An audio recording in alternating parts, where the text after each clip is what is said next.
Hey, I guess I wanted to pick up from where I left off on my last blog because there were a couple things I was thinking about after I finished that actually pertained to the reading I did for today's class and stuff that we talked about and the presentation today. Um, Actually, not so much about the presentation today, more about the language barrier in the classroom and issues that can come from a student with little English. And I guess the reason that I'm saying that I'm piggybacking from what I talked about yesterday is that in a performance class where you are a student who is unable to ask questions of other students and the teacher in the same way, um, it's very difficult to A, identify problems and B, communicate them the right way. And so, I'm speaking mainly from, I taught 2 months of an orchestra class and I had four, or really six sections. Two of them were beginning sections. And one of those beginner sections, seventh grade beginner class, there's a girl who's new to the school. She had come that semester before, so she was there for a couple months before I got there. New to the school, not a lot of friends, basically no conversational English because it also seemed like she was really shy. So it was just really hard to get her to say anything in the first place. Um, and so that's the initial challenge with her. And she was a violinist. And when you have a basic technique or technical issue on the violin, you have to really be as detailed as possible about what you're doing so that the teacher can help identify and fix the problem in the most expeditious way possible. And when there's less language and when you're not able to describe things in the same way, and especially if you're shy about it, it's really hard because the teacher can't just look at what you're doing and listen to what you're doing and identify absolutely everything that might be wrong in something that you are doing in the way that you're doing it, your technique, the way that you're practicing. And so here's a simple example. I'm talking a lot. Here's a simple example. So here's the right way to play this little tiny section.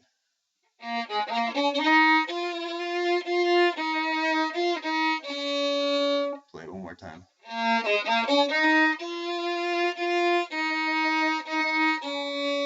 And say that this girl that I'm talking about was playing like this. She was going.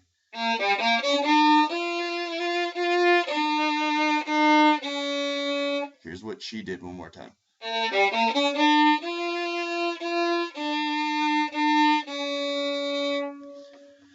Now say that you don't have a good enough ear for music to recognize that the selection, the one that she played, doesn't sound right. Say that you're not able to hear that. It's all about, okay, looking at your fingers and seeing exactly where you're putting them. Is your finger position right? And when you're switching to a different string, are you maintaining your finger position? Those are kind of two of the main things. And that requires a lot of one-on-one quick discussion, getting the right details in expeditious amount of times that you can fix little problems. Because basically what I did was, for the way that she played this little passage, I remember this because it was a big problem for her. She would bring her first finger down too close to the end of the violin, to the nut. That's a quick fix for someone with great English. You say, okay, really quickly, your index finger, move it a little bit towards yourself every time that you play that in that position. That took me 2 seconds to explain, and someone with good English would just get that and move right on, and they'd immediately start practicing that way because the direction sunk in right away. Not to mention, I would have been able to discuss and figure out, you know, with them exactly, what their issues are here. So I've got the quick discussion to figure out what it is. I've heard it, I've looked at it, and I've given my feedback in all of 20 seconds. And it's so much harder when you're missing both the communication. And I don't think that she had such a difficult time understanding the directions necessarily. She was pretty good at understanding most of our quick directions. Sometimes I felt like I was repeating myself too much, actually. Um, but just with that little selection, it would take, not to mention, it would definitely take a lot of time, but you're not getting out of it what you're supposed to be getting out of it when you can't communicate the same way. And then on top of that, it takes a little bit to even identify that she's having a problem in a large performance-based class, like I was talking about yesterday. When it's a performance-based class, there's a lot of people playing. There's let's say there's 35 people in this ensemble, is the orchestra that we're in, strings class, and she's one of 15 violin players, and other people are making mistakes too. So it's really hard to identify the culprit, I guess, if someone's making a mistake on a particular passage or even on an entire song or entire piece. Um, and so on top of that, you don't have the communication to say, hey, I really need help with this particular passage, because you might not even hear that you're doing anything wrong in the first place. And I don't know, it's a tough one. And here I am just kind of bringing up tough things. But I mean, I'm trying to think of